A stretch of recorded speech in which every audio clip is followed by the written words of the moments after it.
I wasn't looking for anything when I found it. Honestly, I wasn't even sure I wanted to find it. But sometimes life has a funny way of pulling the rug out from under you when you least expect it. It's not even that I was suspicious or that I thought something was off. Everything seemed fine. Maybe a little too fine, if I'm being honest. My name's Lucas, and I'm just like any guy, really. I go to work, come home, try to stay out of trouble. I've been married to Leah for over 3 years now. We met at a mutual friend's party, clicked instantly, and I guess you could say we had that perfect relationship, or at least I thought we did. I know, it sounds cliché, but we were the couple everyone talked about. No drama, no fights, just a lot of laughs, a lot of good times. And then, one night, everything changed. It was a Friday, a few months ago. Leah had been working late all week, and I knew she was exhausted. I'd been looking forward to spending the evening together. You know, just us, maybe grab some takeout, watch a movie. But when I got home that night, it wasn't her I found waiting for me. I should have noticed something right away. The door was slightly ajar. That never happened, but I just brushed it off, thinking maybe I had left it unlocked earlier in the rush. I pushed the door open and stepped inside. Leah? I called, expecting to hear her voice, to see her standing in the living room, maybe taking her shoes off or going through her phone as she always did after work. Instead, I was greeted by silence. I knew she was home. Her car was parked out front. And yet, there was no sign of her. I called her name again, but this time, I felt a bit uneasy. I noticed that her purse was on the kitchen counter. Her coat hung neatly by the door. It was strange that she wasn't in the living room or bedroom. Then, my phone buzzed in my pocket. It was a text from her. "Hey, I'm upstairs. I'll be down in a sec, just wrapping up something." I read the message and shook my head. That wasn't like her. Usually, when she texted me, it was brief, but this one was oddly specific. I hadn't heard her come in, and the way she mentioned she was upstairs didn't sit right with me. We lived in a small house. Our bedroom was upstairs, but she often kept the door open. It felt off. I tried to shake it off, telling myself I was overthinking. I mean, Leah was always busy. Maybe she was just working on something personal. But the gnawing feeling wouldn't go away. I put my keys down on the kitchen counter and made my way upstairs, trying to ignore the feeling that something was off. As I approached our bedroom, I heard the sound of a muffled voice. Not Leah's. My heart skipped a beat. I pushed the door open slowly, expecting to see Leah on the bed, maybe on the phone or reading something. Instead, I froze. There, in the middle of our bed, was Leah with a man. They weren't doing anything overtly explicit. They were just talking, laughing even. But there was a closeness there, something that shouldn't have been. Leah looked up at me, her face pale, her expression a mix of guilt and surprise. The man beside her, however, didn't seem as shocked. He just sat there, his eyes shifting between me and Leah, almost like he knew exactly what I had just walked into. I stood there for what felt like an eternity. My mind raced, but my body didn't respond. I couldn't breathe. My chest felt tight, and my thoughts were a blur. What was this? What was going on? I had no idea who the hell this guy was, but there was one thing I was sure of. This wasn't right. Leah opened her mouth to speak, but no words came out at first. It was as if she was trying to form an excuse, some explanation that would make this moment make sense. But there was nothing she could say. Nothing that would change the fact that I had just walked in on something that felt like a betrayal of the highest order. "Leah, who is this?" I managed to choke out, my voice barely above a whisper. She looked at me, her eyes full of guilt, but she didn't answer right away. The guy, though, he didn't hesitate. He leaned forward, as if to assert some kind of dominance over me, and gave me a look I'll never forget. It was calm, almost patronizing. "We were just talking," he said. "You've been busy, Lucas. Haven't you noticed your wife's been lonely?" The words hit me like a punch to the gut. I wanted to yell, to ask who the hell he was and what the hell was going on. But I couldn't. I was frozen in place, my mind racing as the reality of the situation settled in. This wasn't just a simple misunderstanding. This was a betrayal. Leah, the woman I trusted more than anything, had let another man into our lives, into our home. Leah stood up slowly, her face pale. "Lucas, I never meant for this to happen," she said, her voice shaky. "I never wanted to hurt you. But the damage was already done. Words didn't matter. The fact that she was in bed with another man, in our bed, meant everything had changed." The man looked at her, then at me. "I think it's time we both leave. he said calmly, standing up. He wasn't in a hurry. He wasn't worried. He knew something I didn't. But as he walked out, he glanced at me one last time. Take your time, Lucas. You've got a lot of thinking to do. As the door clicked shut behind him, I was left standing there, staring at my wife. The woman who had just shattered the world I thought we'd built together. I didn't know what to say. I didn't know what to do. All I knew was that my life had just come crashing down around me. And this was only the beginning. I should have yelled, screamed, demanded answers, but I didn't. I just stood there, staring at her, at the emptiness in her eyes that wasn't supposed to be there.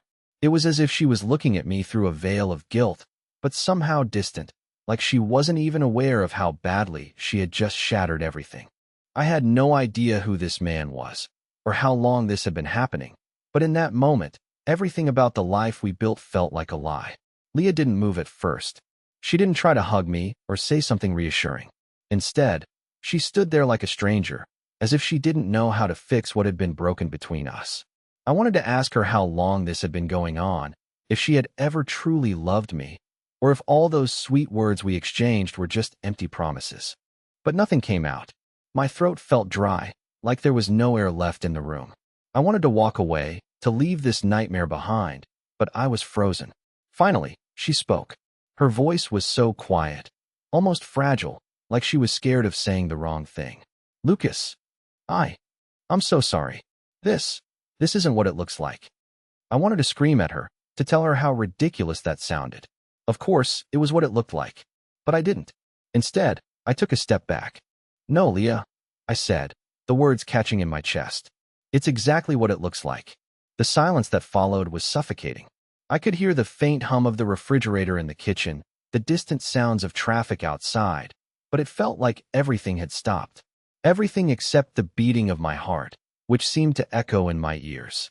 My mind was racing with a million questions, none of which I was sure I wanted answers to. How long had this been going on? Was this some kind of fling, or had she been in love with this guy? Was I the fool who'd been living in denial? The man, who, by the way, hadn't bothered to introduce himself, was still standing by the door, his eyes lingering on me like he was waiting for me to make the first move. I couldn't look at him. I couldn't even look at Leah anymore.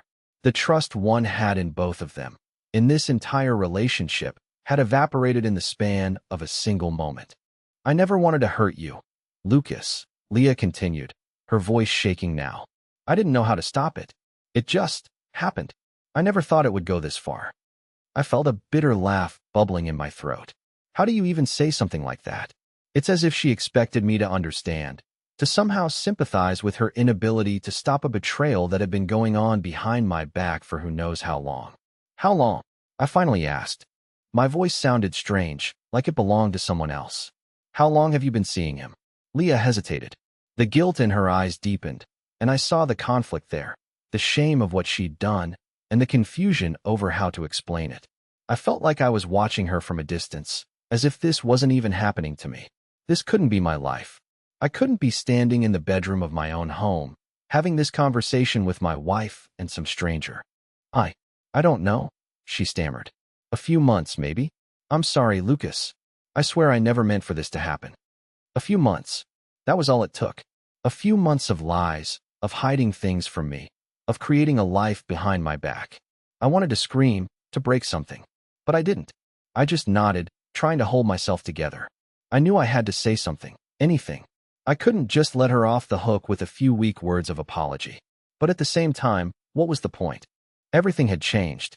The man, who had finally stepped forward, finally spoke, and I couldn't ignore the calm, almost smug tone in his voice. Look, Lucas, this isn't helping. Yelling and blaming isn't going to fix anything. Leah and we have something. Something real. Something real. The words hit me like a slap to the face. He didn't care that I was standing there, betrayed by the woman I thought I knew. He didn't care about the damage, the years of trust one thought we had. All he cared about was something real. I felt a surge of anger, but I forced it down. I couldn't let him provoke me. I turned to Leah instead. Is that what you really want? Is that really what you want, Leah? The question came out colder than I intended, but I didn't care. I had to know. Did she choose him over me? Was I just the guy who had been in the way? Leah's face crumpled, and for the first time since I walked into that room, I saw true sorrow in her eyes. She stepped toward me, but I took a step back, putting distance between us. I don't know what happened, Lucas. I don't know how it got this far, she whispered, the tears in her eyes betraying the words. But I'm sorry. I never wanted to hurt you. I was confused. I didn't think it would ever come to this. But I was already done. I couldn't look at her anymore, not like this. I couldn't stand hearing her try to explain away what had just unfolded in front of me. You don't think it would come to this? I repeated bitterly. What else did you think was going to happen, Leah? Did you think I wouldn't find out? Did you think I wouldn't see the messages, hear the lies? She opened her mouth to speak, but I didn't want to hear it anymore. I turned to the door, my hand gripping the doorknob, my mind a storm of rage and heartbreak. The man standing there, this stranger, was still looking at me, watching my every move. He didn't know it, but I was done. I didn't care about the explanation anymore. I didn't care about the promises, the apologies, or the excuses. Leah had made her choice. She had made her bed, and now I was going to leave her to sleep in it. I walked out without another word, slamming the door behind me. I didn't know where I was going. I didn't know what I was supposed to do next. But I knew this. The life I had just lost wasn't worth fighting for anymore. As I stepped outside, the cold air hit my face, but it didn't matter. Nothing mattered anymore. The world had just tilted, and I had no idea where I was supposed to go from here. And I still didn't know who the hell I was anymore. I didn't go far. I just walked, not really thinking, not really knowing where I was headed. The night was cool, but it didn't matter. I could barely feel the chill on my skin, too consumed by the chaos in my mind. What had just happened? How could everything feel so perfect one moment, and so destroyed the next? I couldn't shake the image of Leah and that man on the bed, the way they'd looked at each other, the way she'd looked at him. I stopped walking in front of a small park near our neighborhood. The swings swayed gently in the breeze, the soft creaking sound echoing in the silence. I sat on a nearby bench, trying to breathe, trying to make sense of it all. Leah and I had been fine. Or, at least, I thought we were. The thought that she could have been hiding something from me, something so intimate, for months was unfathomable. And what hurt more than anything was that, in some small part of my heart, I could tell she was torn. She didn't want to hurt me, but she had. And what scared me was that she didn't even seem to fully understand how much damage she had done. It wasn't like she was a stranger to me. Leah wasn't just my wife. She was my best friend.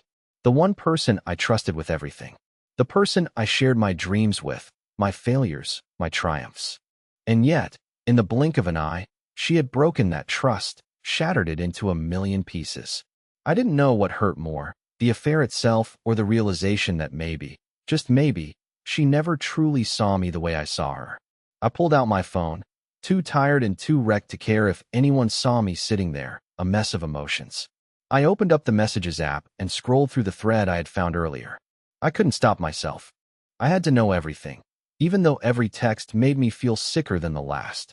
There was no mistaking it. This had been going on for a while. They had been sending each other late-night texts, making plans to meet when I wasn't around. The worst part? The way they spoke to each other. The language wasn't just flirtatious, it was affectionate, as if they had something deeper, something real, as the man had said. And I couldn't help but wonder, what was so special about him? What did I not have that he did? I felt my fingers trembling as I continued scrolling. One text stood out. It was from Leah. I can't wait to see you tonight. I know we're being careful, but I need you more than anything. It's hard, but it's worth it. I closed my eyes, trying to erase the words from my mind. But they wouldn't go away. They lingered like a stain I couldn't scrub out, a reminder of everything I'd lost. I spent another hour just sitting there, staring at my phone, trying to make sense of my next move. Should I go back? Confront her again? Yell at her? Demand the truth? Try to salvage something of our relationship? I didn't have the answers, but I knew I couldn't stay in that moment forever. It was getting late, and as much as I tried to avoid it, the cold reality of the situation kept creeping up on me. There was no fixing this. There was no going back to the way things were. I stood up, feeling numb, and started walking back toward the house. Each step felt heavier than the last.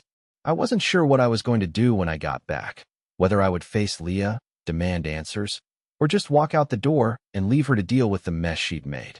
But one thing was clear. I couldn't keep pretending like everything was fine.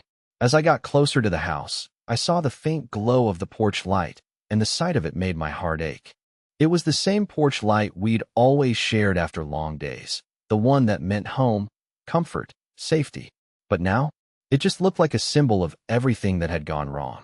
When I stepped inside, the silence hit me immediately. Leah wasn't in the living room. I assumed she had stayed upstairs, perhaps waiting for me to return, to try to salvage whatever we had left. I couldn't bring myself to go up there yet. I couldn't face her again, not yet.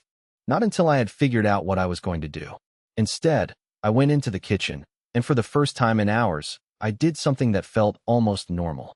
I made a cup of coffee. I don't know why. Maybe I just needed something to do, a way to occupy my hands, to give myself a moment to breathe. I stared at the steam rising from the cup, trying to block out the thoughts swirling in my head. But there was no escaping it. Every thought kept returning to the same place. Leah, her betrayal, the life we had built, and how it had all come crashing down in the blink of an eye. My phone buzzed. It was a text from Leah. I stared at it for a long time before I even dared to open it. Lucas, I know you're upset, and I understand if you hate me right now. I don't know what I was thinking. Please, just talk to me. Please don't let this be the end.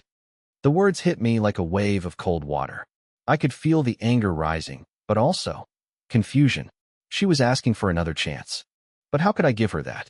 How could I just forget what had happened, sweep it under the rug, and pretend like nothing had changed? I put my phone down, my hands shaking. I didn't know what to say to her. I didn't know if I could ever forgive her.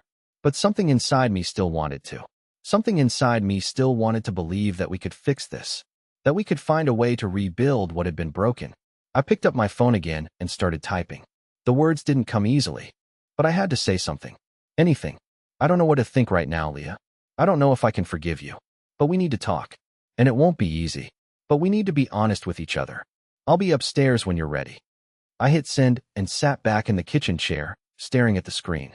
I didn't know what would happen next. But I knew one thing for sure. This wasn't over. Not yet. The seconds ticked by, each one heavier than the last. I stared at my phone, watching the little dots appear as Leah started typing a reply. I didn't know what I expected her to say. What could she possibly say that would make me believe her? That would make me believe anything about us could still be salvaged? I sat there, clutching the edge of the counter, feeling like the walls of the kitchen were closing in on me. Every part of my body was on edge, waiting. I wanted to scream. I wanted to break something. But I stayed still, frozen in this limbo between anger and confusion. The phone buzzed again. I hesitated before looking at the screen. I'm sorry. I never wanted to hurt you. I know I messed up. But this isn't just some fling. I can't keep pretending it doesn't matter. We need to talk about everything. Her words were like a punch to the gut. As much as I wanted to be angry, as much as I wanted to blame her for everything, there was this small part of me that still felt a flicker of the person I used to know. The woman I had loved. The woman I had believed in. But was that enough? I didn't respond immediately. I just sat there, feeling that familiar tightness in my chest again. Was it too late for us? Could I even trust her anymore? I couldn't shake the images that kept flashing in my mind. The two of them together, laughing, touching, sharing things that should have been mine. I picked up my coffee, but I couldn't drink it. I set it back down, the cup clinking against the saucer. My mind was a whirlwind. I couldn't focus. I didn't know what to do with myself. It felt like everything I had built in my life had been swept away in one brutal sweep, and I was left standing in the rubble. Another text came through, and this time, I couldn't ignore it. Please, Lucas. I'm so sorry. I didn't think it would go this far. I don't want to lose you. There it was. That same old plea. The words that sounded so genuine, so heart-wrenching. But after everything that had happened, I couldn't find it in myself to believe her anymore. How many times had I heard her say something like this before, only to have it end with more lies? The front door creaked open, and I heard footsteps on the hardwood floor. Leah was home. I wasn't sure what I was expecting, tears, apologies, a rational explanation. But when she appeared in the doorway of the kitchen, I could barely recognize her. Her face was pale, her eyes red, and she looked like she had been crying for hours. She stopped a few feet away, her hands twisting in front of her, as if she didn't know how to approach me. I didn't look at her. I couldn't. Lucas, can we just talk? Please, she said, her voice shaking. I finally looked up, my gaze cold and unblinking. What is there left to talk about, Leah? Her eyes filled with tears again, but I couldn't feel sorry for her. Not anymore. I know you're angry. I know I hurt you, but I don't want to lose you. Please, don't let this be the end of us. Let me explain everything. I let out a bitter laugh, not out of humor, but out of sheer disbelief. Explain what, Leah? That you've been seeing him behind my back for months? That you've been hiding this whole damn thing from me? I don't need an explanation. I need the truth. She stepped closer, but I took a step back, shaking my head. No, don't come near me. You don't get to do this. You don't get to just waltz back in here like everything is fine. She opened her mouth, but no words came out. I could see the panic in her eyes, the desperation. She was lost. But so was I. How could I stand there, pretending like nothing had changed? How could I believe that she still cared, that there was any hope of us moving forward? I'm not asking for forgiveness right now, Leah said, her voice quieter, more controlled. I just want a chance to explain myself, to explain why this happened. I never wanted to hurt you. I never wanted to break your trust. But I was done. The words she was saying, the remorse in her voice, it was all too little, too late. She had made her choice. She had chosen him. I couldn't be part of that world anymore. Not after everything I had seen, everything I had learned. I don't know if I can ever forgive you, Leah, I said, my voice raw. I don't even know if I want to try. You've broken me, and I can't just pick up the pieces like nothing happened. The silence that followed was deafening. I could feel the weight of it pressing on me, pushing me deeper into the pit of despair. Leah was standing there, her body trembling, as if she was waiting for me to come to my senses, to say the words she wanted to hear. But I couldn't. I couldn't offer her anything anymore. The only thing I felt was cold and numb. I think it's time for you to go, Leah, I said, my voice hardening. She flinched, like I had slapped her. But I didn't care. She had betrayed me, and now it was time for me to take back whatever dignity I had left. I don't want to leave you, she whispered, her voice breaking. You already did, I replied, the words coming out sharper than I meant. You already left me the moment you started seeing him. I'm not going to stand here and pretend it didn't happen. Leah stayed silent, tears streaming down her face, but I didn't move. I couldn't comfort her. I couldn't hold her and tell her everything would be okay. I had been the one left in the dark, the one who had been lied to. And now I had to live with that. She didn't say anything else. She just stood there, the distance between us growing wider by the second. I turned my back to her, staring at the countertop, trying to find something, anything, to keep me grounded. But there was nothing. I was adrift, lost in this sea of confusion and hurt, with no way to navigate my way back to solid ground. Please, she whispered again, but I didn't turn around. Finally, I heard her footsteps retreating. She was leaving, and I wasn't sure if it was a relief or if it made everything worse. The door clicked shut behind her, and I stood there, feeling the weight of the emptiness in the house. Leah was gone, and now, I had to figure out what came next. But I wasn't sure I was ready for what that would be. It's strange how silence can be the loudest thing in a room. As soon as Leah left, the air in the house felt suffocating, as if all the oxygen had been sucked out. The emptiness, the stillness, it was like a punch to the gut. I didn't know what I was supposed to do next. I just stood there, my back to the door, staring at the ground, feeling completely disconnected from everything. Leah had walked out, but I was still stuck in this place, this version of my life where nothing made sense anymore. I felt numb, hollow, like a person who had been hollowed out by grief. It wasn't just the betrayal. It was the entire weight of it all. I had trusted her with everything, and now all of that was gone. The woman I had built my life with, the one I had thought I knew so well, had done something I couldn't wrap my mind around. And the worst part? I had no idea how long it had been happening. How long had she been hiding this? I walked over to the couch, sat down, and let my head fall into my hands. I couldn't keep pretending I wasn't hurt. I couldn't keep pretending like I didn't care. Because I did. I cared more than I'd ever imagined. This wasn't some small betrayal. This was everything. The foundation of my entire world had been cracked, and I had no idea how to fix it. I thought about calling a friend, but I couldn't bring myself to do it. What could I even say? Hey, my wife's been cheating on me, and I don't know what to do. No, I couldn't do that. I didn't want to admit to anyone how broken I felt. How could I explain it? How could I tell someone what had just happened? I reached for my phone, my hands still trembling. I thought maybe I could text her, maybe try to get some kind of closure. But as I opened the message thread with Leah, I stopped. I couldn't do it. I couldn't type the words I knew she was waiting for, the ones where I said, I forgive you, let's work this out. Those words didn't belong to me anymore. They weren't mine to give. Instead, I opened the thread with my best friend, Greg. He'd been a part of my life for years, someone who had always been there, even when things were good. I wasn't sure what I was expecting from him. Advice, a listening ear, maybe even a little distraction. But as I stared at the screen, I couldn't bring myself to type anything. I couldn't share this yet. Not with him. Not with anyone. The doorbell rang, and I flinched. My heart raced, and for a moment, I considered ignoring it, pretending I wasn't here, pretending I could just escape. But then, a familiar voice echoed through the door. "Lucas? It's Greg. Can we talk?" I didn't want to let him in. I wasn't ready to face anyone. But part of me knew I couldn't do this alone. Not anymore. I didn't have the strength to pretend everything was fine. I needed someone to help me make sense of all this, even if I didn't have the answers. I stood up and opened the door. Greg stood there, his face full of concern. He was holding a six-pack of beer, and his usual easy smile was replaced with something more serious. "Hey man, I thought I'd swing by. I don't know if you need company or what, but I figured we could talk," he said quietly, stepping inside when I didn't say anything. I didn't respond at first. I just let him in, my mind still racing with everything that had happened in the past few hours. I led him into the living room, where I had been sitting, and motioned for him to take a seat. He didn't sit down right away, though. He just looked around the room, taking in the atmosphere, the tension, and then his gaze shifted back to me. "You good?" he asked, his voice soft but direct. I let out a deep breath. No, I'm not good, Greg." I sat down, finally, feeling like the weight of the world was on my shoulders. "She's gone. Leah, she's gone."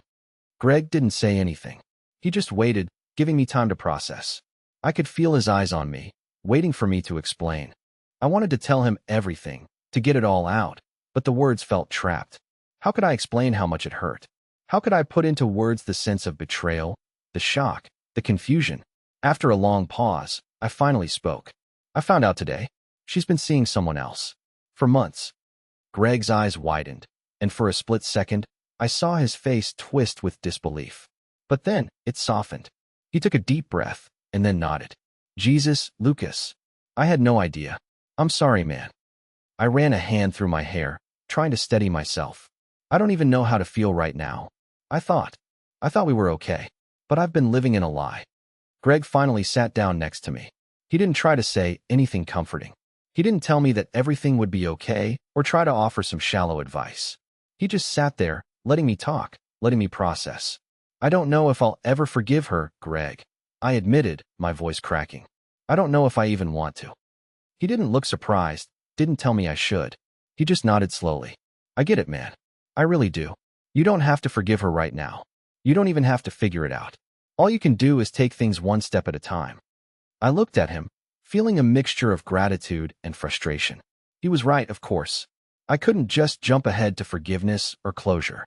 I couldn't just sweep everything under the rug and pretend nothing happened. But it didn't feel like I had any options. What was I supposed to do?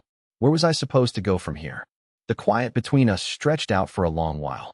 Eventually, Greg opened the beer and handed one to me, and I took it without thinking, needing something, anything, to numb the gnawing ache in my chest. We didn't speak much after that. We just sat together in the silence, each of us dealing with our own thoughts. But I couldn't stop thinking about Leah. She wasn't in the room anymore, but her presence was everywhere. The house we had shared felt different now. It felt foreign. Everything felt wrong. And then, just as I was starting to find some small sense of peace, my phone buzzed again. This time, it was a message from Leah. "Lucas, I know I don't deserve your forgiveness, but please, can we talk? Please don't shut me out." I stared at the message, my heart pounding in my chest. How could she do this? How could she ask for more after everything? I wasn't sure what to say, but one thing was clear. I was done pretending. I wasn't ready to forgive her, but I had to make a choice. And right now, I wasn't sure if I was ready to let go of everything just yet. The buzz of my phone felt like a shock to my system. My hand was still trembling slightly from the conversation with Greg, and I wasn't sure if it was the alcohol or just the sheer weight of everything that was happening, but I felt disoriented. I didn't even want to look at the screen, but I had to. I couldn't keep pretending. My fingers hovered over the device, and I could feel my heart pounding in my chest as I unlocked it. Another message from Leah. She was relentless, wasn't she? She couldn't let go, not even after everything she had done. Please, Lucas. We need to talk. I know I've hurt you. I've messed up, but you can't just shut me out. I don't want to lose you. Not like this. I read it over and over, the words seemingly burning into my mind. She didn't get it. She didn't understand the devastation she had caused, the destruction she had left in her wake. It wasn't just the affair. It was the lies, the deception, the way she had managed to convince me that everything was fine when all along, she had been building a life with someone else. A life that didn't include me. I wanted to throw my phone across the room. I wanted to be angry, to shout at her, to make her feel the pain she had caused. But that would only give her the power. I wasn't going to let her control the narrative anymore. I wasn't going to let her dictate how this ended. I couldn't deny that part of me still wanted answers. That part of me still craved closure, even though I knew deep down that nothing she could say would ever erase what had happened. But it was like a puzzle I couldn't stop trying to solve. What was her truth? What was the real reason behind this betrayal? I glanced over at Greg, who had been quietly watching me, giving me space to process. He had been my best friend for years, and I could see the concern on his face, but he wasn't pushing me. He understood the silence. He understood that I needed to figure this out on my own. You want me to go, man? Greg asked quietly. His voice was calm, but there was an underlying tension, as if he was waiting for me to decide what to do. No, I replied, almost too quickly. I wasn't ready to be alone. I wasn't ready to face what was waiting for me when the silence returned. I just don't know what to do right now. Greg nodded and cracked open another beer, handing it to me without saying a word. I didn't want to talk. I didn't want to hear more advice about moving on or letting go. But I appreciated that he was here, that he was willing to sit with me through the mess I was wading through. I thought about Leah's message again. Part of me wanted to reach out, to reply, to hear her out one last time. But then I thought about the countless times she had promised me things would get better, things would change, and they never did. She had taken my trust and used it like a bargaining chip, only to break it when it suited her. I'm so tired of being angry, I said, finally breaking the silence. The words felt heavy on my tongue, as if I had been holding them in for too long. I'm tired of feeling like I'm constantly on the edge, waiting for something else to shatter. Greg didn't respond immediately. He just watched me, his expression softening. It's okay to feel that way, Lucas. You're allowed to be angry. You're allowed to hurt. But don't let it control you. Don't let her take everything from you. Your peace, your happiness, your ability to move forward. I took a long sip from the beer, letting the coolness of it settle in my stomach, but the burning ache in my chest didn't go away. Greg was right. I couldn't let her control this anymore. I couldn't keep giving her power over me, even from a distance. But what did it mean to move on? What did it look like to start over when everything I thought I knew had been ripped away? I didn't know what that path looked like yet, and the thought of it terrified me. Just then, my phone buzzed again. Another message from Leah. I stared at it for a moment, the screen almost glowing in the dim light of the living room. My hand reached for it before I even realized what I was doing, as if it had a magnetic pull on me. Lucas, please. I know I don't deserve another chance, but I need you to understand. I never wanted to hurt you. I've been lost for so long. I made a mistake, but I'm ready to fix it. I'm ready to fight for us. The words felt hollow, empty. How could I trust anything she said? How could I believe that she was ready to fight for us when she had already given up on me? I didn't know how many times I could forgive her for her lies, her secrets. But as I read her message over and over, a part of me that I couldn't control still longed for the woman I had once known. The woman who had promised me forever, who had shared everything with me, her dreams, her fears, her love. That woman wasn't gone, was she? Or had I just imagined her all along? I put the phone down, my hands shaking again, and let out a frustrated sigh. I wasn't sure what to do next. I wasn't sure I was ready to let her back in, but I also wasn't sure if I could just cut her off entirely. Greg watched me carefully, but he didn't push. He knew what I was thinking. He knew I was torn between the man I used to be and the man I was becoming. Do what you need to do, man, Greg said, breaking the silence. There's no easy answer here. Whatever you choose, just make sure it's what you need, not what she needs. I nodded, though I didn't feel like I had any answers. The choice wasn't clear. I didn't know if I could forgive Leah. I didn't know if I even wanted to. I stared at the phone again, feeling the weight of the decision pressing down on me. Could I let go? Could I trust her again? Or was this the end of something that could never be repaired? The silence in the room was deafening, and I knew I couldn't stay in it forever. Something had to change. But what? And as I stared at the screen, I couldn't shake the feeling that this decision, whatever it was, would be the one that defined the rest of my life. I sat there for what felt like hours, staring at the screen of my phone, as though it were some sort of puzzle I was supposed to solve. I kept rereading Leah's message, trying to extract meaning from the words, looking for a sliver of truth or remorse. But every time I read it, it felt emptier.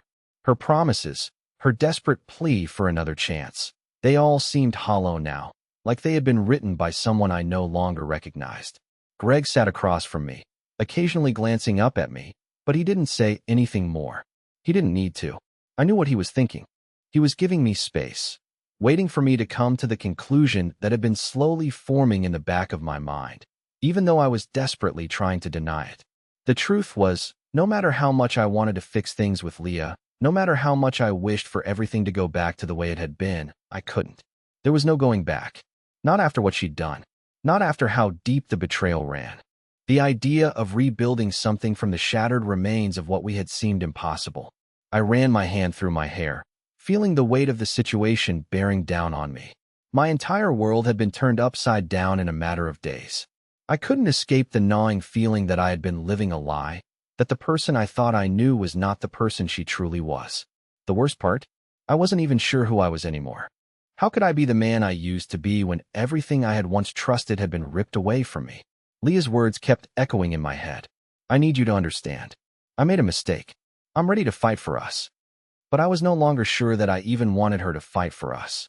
I didn't know if I had enough strength left to keep fighting for something that felt so broken. The foundation of our relationship had been eroded by her lies, and no amount of apologies or promises could change that. I picked up my phone again, trying to steady my breath.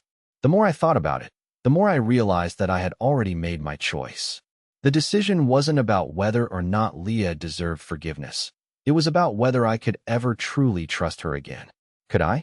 Could I live with myself knowing that she had betrayed me in such a profound way? Could I move forward with someone who had so carelessly thrown away everything we had? I didn't know. I set the phone down with a heavy sigh and leaned back on the couch, staring at the ceiling. The weight in my chest didn't lift.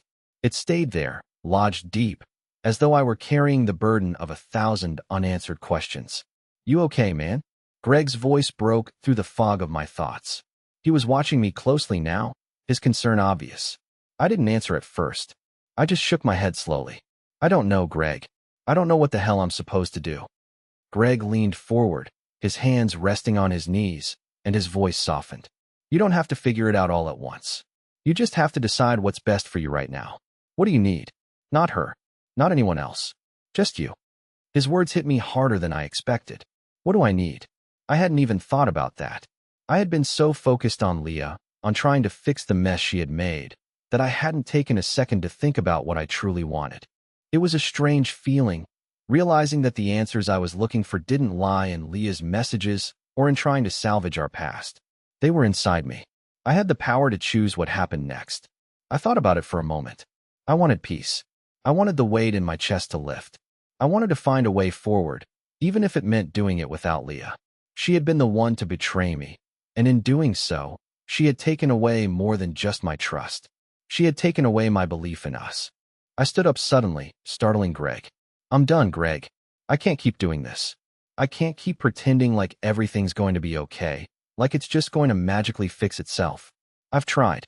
I've been trying for days to convince myself that it's all going to work out. But it won't. Greg didn't say anything for a moment. He simply nodded, as if he had already known where my head was at. You've got to do what's right for you, man. I can't tell you what that is, but I can tell you that you deserve better than this. I didn't answer him immediately. Instead, I paced the room, my mind racing again. It was a terrifying thing to realize. I could walk away from her. I could choose to leave everything behind, start over, and find peace within myself. I didn't know what that looked like yet, but it was the only option that made sense. I glanced at the clock. It was getting late, and I knew Leah would be expecting me to respond. But I couldn't bring myself to pick up my phone. I wasn't ready to confront her just yet. I can't do this right now. I muttered, more to myself than to Greg. I need space. I need time to figure out what the hell I want. I can't just dive back into something that's already broken. Greg stood up and walked over to me, placing a hand on my shoulder. Then take that time, Lucas. You don't owe her anything right now. You owe it to yourself to figure out what you need. I nodded slowly, feeling a weight lift off my shoulders. For the first time in days, I felt like I was taking control of my life again. Leah's betrayal, her messages, everything. They didn't define me. I had the power to choose my path. And right now, that path didn't include her. I'm going to take a break from all of this, I said, my voice steadier than I felt. I need to clear my head. I can't keep going back and forth between what's real and what's not. I need time to heal. Greg smiled at me, the concern in his eyes replaced with something else now. That's good, man. That's exactly what you need. Don't rush it. Take all the time you need. I looked at him and smiled back, though it was more of a tired smile than anything. Thanks, Greg. Seriously, I don't know what I would have done without you. You don't have to thank me, man. I'm here for you. You know that. I felt a small sense of relief wash over me. For the first time in a long time, I felt like I was making the right choice. It wasn't going to be easy, but I had to walk away. I wasn't sure where that road would lead, but I knew one thing for sure. I had to keep walking, even if it meant leaving the past behind. I took a deep breath and walked toward the door, the heavy weight of everything still hanging over me, but with a small glimmer of hope that, just maybe, I could find my way back to peace. It's funny how life has a way of turning things upside down, only to leave you standing at a crossroads, unsure of which direction to take. But sometimes, the hardest part isn't the journey itself. It's the courage to step forward, to take that first step into the unknown. The next few days were quiet, and for the first time in weeks, I didn't feel the constant weight of anger or hurt. I didn't have the answers, and I didn't need them. I had decided to stop looking for closure in the places I thought I would find it. Closure wasn't going to come from Leah's apology or her promises. It wasn't going to come from trying to fix something that was already broken. It had to come from within me. I spent the next few days focusing on myself, something I hadn't done in years. I reconnected with old friends, spent more time outside, and did things I had put off for far too long. It wasn't that I was trying to forget the pain. It was that I needed to rediscover who I was, without the weight of Leah's betrayal dragging me down. I needed to remind myself that I was still me, that I was still worthy of happiness, even if it didn't look like what I thought it would.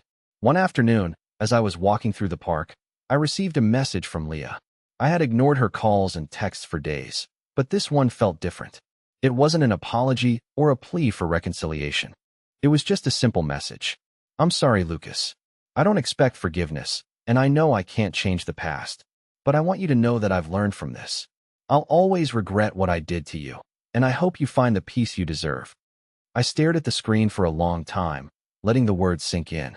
It wasn't the perfect ending I had hoped for, but it was real. It was honest. And in some strange way, it felt like the last piece of the puzzle had finally clicked into place. Leah had made her choices, and I had made mine. It was time to let go, to move on. A week later, I found myself sitting at a cafe with Greg, laughing like we used to. The weight on my shoulders had finally lifted, and though the past still lingered in the background, it didn't control me anymore.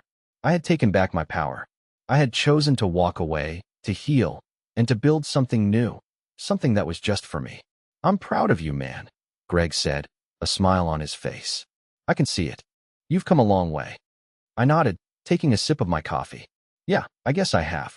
I'm starting to feel like myself again. It wasn't easy. There were still moments when the memories of Leah and everything we had shared flooded my mind, moments when I wondered if I had made the right decision. But in those moments, I reminded myself that life was about moving forward, about taking each day as it came, and most importantly, about embracing the possibility of new beginnings. As the days went on, I found myself opening up to new opportunities, both in life and in love. I met new people, pursued passions I had forgotten, and slowly but surely, I began to rebuild my life from the ground up. It wasn't perfect. There were still scars, but they were no longer wounds that controlled me. They were reminders of my strength, of the journey I had walked, and the man I had become in the process. One evening, as I sat alone on the balcony of my apartment, watching the sunset, I realized something important. I wasn't waiting for Leah anymore. I wasn't waiting for anyone.